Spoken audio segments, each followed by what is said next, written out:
2024 সালের 7 জানুয়ারি বাংলাদেশে দ্বাদশ জাতীয় সংসদ নির্বাচন অনুষ্ঠিত হয়েছিল।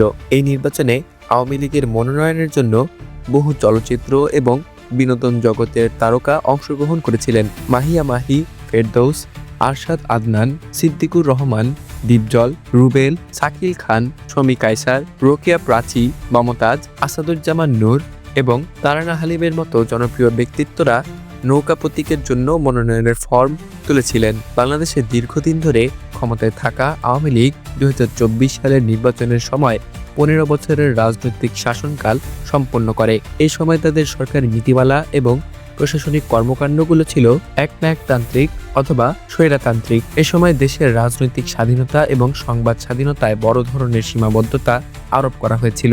এমন পরিস্থিতিতে জনপ্রিয় তারকাদের রাজনৈতিক মাঠে প্রবেশ একটি বিতর্কিত বিষয় হয়ে ওঠে। গণমাধ্যমে তাদের বক্তব্য অনুযায়ী তারা দেশের উন্নয়নে অবদান রাখতে চেয়েছিলেন।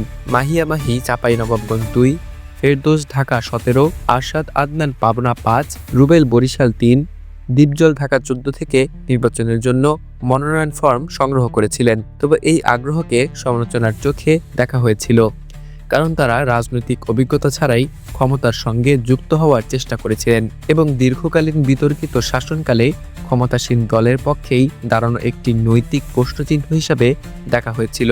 আওয়ামী লীগের শাসনকালে, বিশেষ করে 2006 থেকে 2008 সালের প্রেক্ষাপটে দেশের রাজনৈতিক পরিস্থিতি তীব্রভাবে উত্তেজিত হয়েছিল। বিএনপি জামাত সরকারের পতনের পর ক্ষমতায় আসার আগে এবং পরে আওয়ামী লীগের কর্মকাণ্ডে ক্ষমতার অপব্যবহার এবং রাজনৈতিক দমনবাদের অভিযোগ ছিল। এই প্রেক্ষাপটে তারকাদের রাজনৈতিক অংশগ্রহণ শুধুই সামাজিক চিত্তকর্ষণ হিসেবে দেখা হয়নি, বরং রাজনৈতিক স্বার্থ এবং ক্ষমতার সঙ্গে সংযুক্তি হিসাবে সমালোচিত হয়েছিল। 2024 সালের নির্বাচনের মাধ্যমে বাংলাদেশের রাজনীতিতে একবারে পরিষ্কার হয়ে যায় যে বিনোদন জগতের জনপ্রিয়তা রাজনৈতিক ক্ষমতার সাথে মিশে থাকে, কিন্তু এটি দেশীয় গণতন্ত্রের জন্য একটি নৈতিক চ্যালেঞ্জ। দীর্ঘকাল ক্ষমতায় থাকা দল এবং তার নেতাদের বিতর্কিত শাসনকালকে বিবেচনায় তারকাদের রাজনীতিতে আগ্রহকে সাধারণ জনগণ প্রশ্নবিদ্ধ মনে করেছিল।